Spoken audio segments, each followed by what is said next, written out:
Triple इश्क। अब वो कहीं नहीं थी।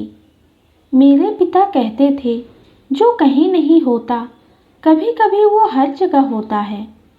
सिगरेट के धुएं को अपने फेफड़ों में ही रोक देने की कोशिश करते हुए मुझे पिताजी की यह बात याद आते ही खांसी आ गई, जिससे धुआं अंदर से बाहर आकर हवाओं में घुलते हुए गायब होने लगा। और मैं उल्टे ये सोचने लगा कि धुएं की तरह ही हवाओं में घुला इंसान कहीं नहीं होता। एक चित्रकार होने के नाते मैं भावुक जरूर हूँ, लेकिन उसे दो आदमियों से प्रेम करते और उन्हें छोड़ देने के बाद भी मुस्कुराते देख उसकी इस निष्ठुरता को उसके होने तक मैं भी जीता रहा।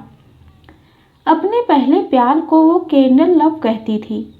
शाम मोमबत्ती रोशन होने के बाद वो आता था और सवेरे की मोमबत्ती बुझने से पहले तक ही रुकता था।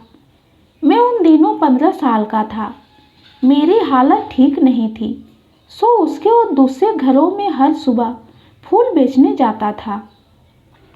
एक दिन फूल लेते हुए उसने मुझसे पूछा था कि दिन में तुम्हारे ये फूल मुरझाए और रात में खिले हुए क्यों लगते हैं। मेरे पास कोई जवाब नहीं था। हालांकि अपने कैंडल लव को विदा करते वक्त अनगिनत बार फूलों का मुरझाना मुझे उसके चेहरे पर दिखाई देता था। महीने बीतते रहे। एक दिन मैंने उसके कैंडल लव के मुंह पर पूरी ताकत से एक मोमबत्ती मारते हुए देखा। उस दिन समझ में आया कि कुछ मोमबत्तियां ऐसी भी होती हैं जो मुंहतोड़ जवाब देने में खुद तो टूट जाती हैं, लेकिन पिघलती नहीं। मेरे अंदर के चित्रकार को जन्म देने वाली भी यही मोमबत्ती थी। उस दिन जिंदगी का सबसे पहला स्केच बना था। सफ़ेद मोम से बनी टूटी हुई रंगीन मोमबत्ती। रंगीन फूल बेचने वाला मैं रंगीन स्केच बनाने लगा।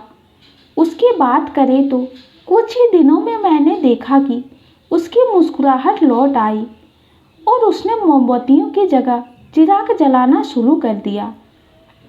उसका दूसरा प्यार पहले प्यार के 3 सालों बाद आया। तब तक मेरा पेशा भी तोड़े हुए फूलों के निश्चित रंगों से ऊपर उठकर कैनवास पर अनदेखे रंगों के नकाब उतारने तक पहुंच चुका था। मेरे 4 चित्र उसने खरीदे भी थे। खरीदे क्या थे, मैंने जब जब फूलों के चित्र बनाए उसे दे दिए। बदले में उसने जितना भी धन दिया सिर झुकाकर ले लिया।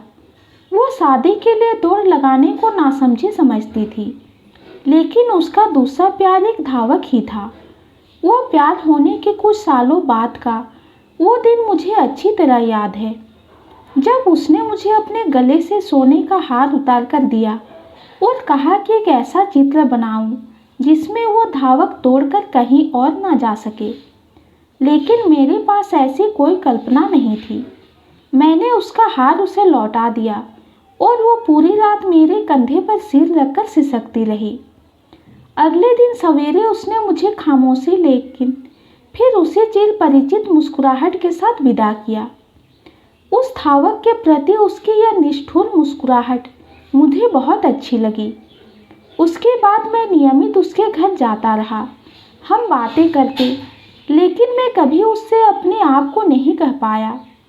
उसकी निष्ठुरता से डर भी लगता था। कल शाम पता चला कि मकान की छत से गिरने से उसकी मौत हो गई और आज उसी मकान में सिगरेट के कस पे कस लेते हुए मैं उसकी तस्वीरों को देख रहा हूँ। एक चित्र मेरे हाथ लगा जिसे मैंने ही अपनी कल्पना में उसे ग्रामीण चुनरी पहनाकर बनाया था।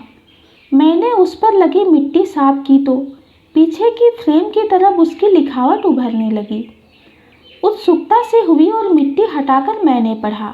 उसमें लिखा था, काश मेरी रंग उतरी चुनरी में तुम रंग भर सकते। कैसे चित्रकार हो तुम्हें रंग भरना भी नहीं आता।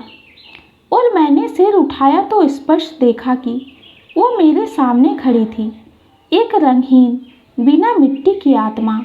और मेरे होठों पर वही मुस्कुराहट तैरने लगी जो आज उसके पारदर्शी होठों पर नहीं थी।